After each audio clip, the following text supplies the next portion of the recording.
यीशु के लिए यात्राएं। पौलुस ने विश्वास किया कि परमेश्वर चाहता है कि अन्य जातियों को यीशु के बारे में बताए। इसलिए उसने सीरिया, तुर्की और ग्रीस में 3 यात्राएं की। बहुत से लोगों ने यीशु में विश्वास किया और बहुत सी कलीसियाएं आरंभ हुई।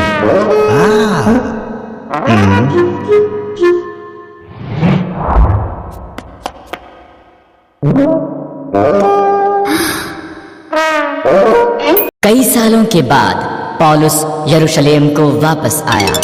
कुछ लोग उसकी शिक्षा के कारण नाराज थे और उस पर हमला किया। उसे अनुचित ढंग से गिरफ्तार किया गया क्योंकि पौलुस एक रोमी नागरिक था। उसने रोम में उसका मुकदमा ले जाने के लिए कहा। पौलुस को रोम के लिए एक नाव पर भेजा गया। यात्रा धीमी थी। आओ हम क्रेते में इंतजार करें जब तक तूफान समाप्त नहीं हो जाता, पौलुस ने सुझाव दिया। कप्तान ने अनसुनी करके यात्रा आगे बढ़ाई। वहां एक बड़ा तूफान आया। प्रत्येक ने सोचा कि वो मर जाएंगे। एक स्वर्गदूत ने पौलुस से कहा कि वो सब बचाए जाएंगे और वो रोम जाएगा। पौलुस ने हर एक को ये बताया। किसी को कुछ भूमि नजर आई। मल्लाहों ने जहाज को छोड़कर जाने और अन्य को मरने के लिए छोड़ देने की योजना बनाई। पौलुस ने चेतावनी दी, तुम सब केवल तब तक जीवित रहोगे अगर हर कोई जहाज पर रहता है। जहाज माल्टा नाम के एक टापू से जा टकराया।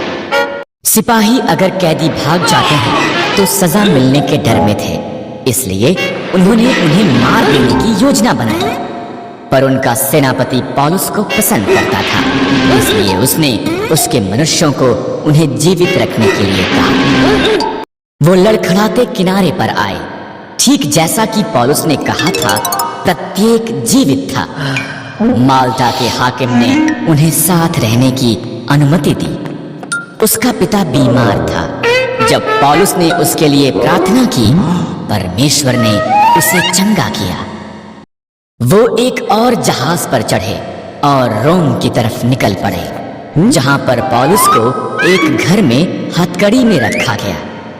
वहां पर रहते उसने संसार भर में नई कलीसियाओं को सिखाने के लिए पत्र लिखे।